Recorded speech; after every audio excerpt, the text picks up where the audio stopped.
नमस्कार, आप देख रहे हैं जी टीवी हिंदी न्यूज और मैं हूं आपके साथ साक्षी।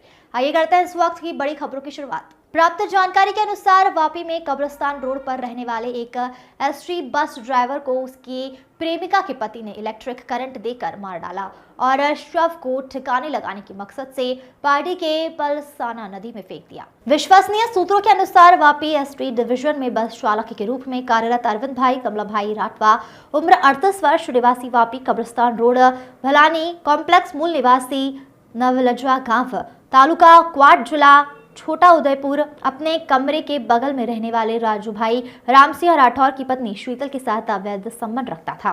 पति ने अरविंद राठवा को रंगे हाथ कई बार हरकतों करते हुए देखा।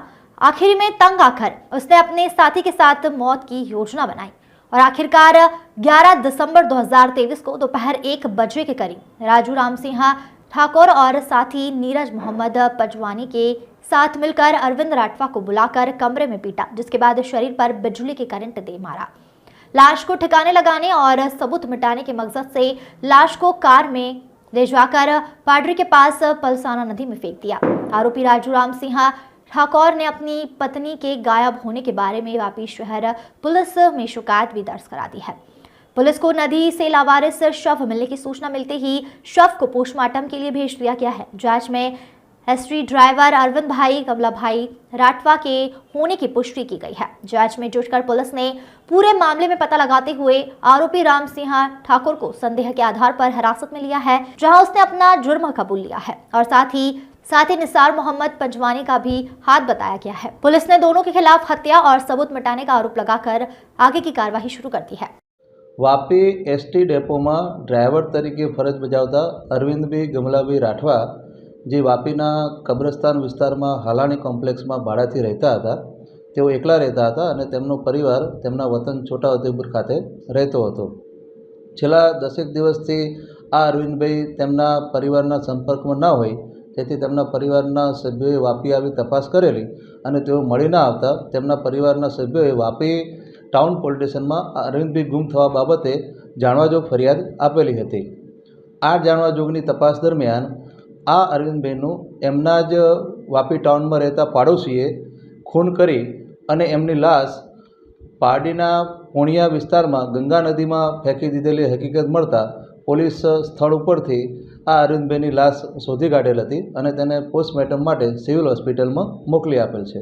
અત્યારે શું અપડેટ છે એમાં? આરોપી ધરપકડ થઈ છે? અત્યારે પોલીસે 2 આરોપીની પૂછપરછ કરી રહી છે અને ખરેખર આ અરવિંદભાઈની હત્યા કેવા કારણોસર કરી છે એની વિગત જાણી રહી છે। પ્રાથમિક જે વિગતો મળી છે એ પ્રમાણે આ અરવિંદભાઈ રાજુભાઈ રામસંગભાઈ ઠાકુર નામના ઈસમની બાજુમાં રહેતા હતા અને એમની પત્ની સાથે અરવિંદભાઈને સંબંધો હતા અને આ રાજુભાઈની પત્ની પણ ઘણા દિવસથી ઘરેથી જતી રહેલી હતી। આ રાજુભાઈ એમની પત્નીની શોધમાં હતા, દરમિયાન એમને અરવિંદભાઈ ઉપર શક વમ ગયેલો અને અરવિંદભાઈ પણ એમની પત્ની ગુમ થયેલ એ દરમિયાન એ પોતે પણ એમના ઘરે હાજર ન હતા, જેથી આ રાજુભાઈએ અરવિંદભાઈને ફોન કરીને બોલાવેલા અને એમની પત્ની બાબતે પૂછપરછ કરેલી અને એમને પોતાના ઘરમાં બાંધી અને એમના મિત્ર નિઝાર મોહમ્મદ પંજવાણી એ બંને સાથે મળીને અરવિંદભાઈને મારેલા। એ દરમિયાન અરવિંદભાઈએ આ રાજુભાઈની પત્નીને પોતે લઈ ગયા છે અને વડોદરા મુકામે રાખેલી છે એવી હકીકત જણાવતા આરોપી છે વધારે ઉશ્કેરાઈ ગયેલા અને એમને રૂમમાં પૂરી રાખી અને વધારે માર મારેલ। એ માર દરમિયાન અરવિંદભાઈ મરણ જતા બંને આરોપીઓ ભેગા મળી અને રિક્ષામાં અરવિંદભાઈને પારડી મુકામે પાણિયા બાજુમાં નદીમાં નાખી આવેલા। એટલે સર અનૈતિક સંબંધના કારણે આખી હત્યા થઈ છે પ્રાથમિક? હા, અત્યારે પ્રાથમિક તપાસમાં જે આરોપી છે એમની પત્ની સાથેના મરણ જનારના સંબંધોના કારણે આ હત્યા થયેલો હોવાનું જણાઈ આવે છે। સર, બંને જે છે આરોપીઓ છે તે આ લોકો મેરેજ કરેલા છે, પણ કંઈક એવી વાત છે કે આની પહેલા પણ લોકો મેરેજ કરી ચૂકેલા છે? આરોપી છે એ પણ પરણિત છે। આરોપીનું હાલની જે પત્ની છે એની બીજી પત્ની છે અને જે મરણ જનાર છે એ પણ પરણિત છે અને એનો પરિવાર એમના વતનમાં છોટા ઉદેપુર ખાતે રહે છે। Welcome to our YouTube channel. Don't forget to like, subscribe and share the videos.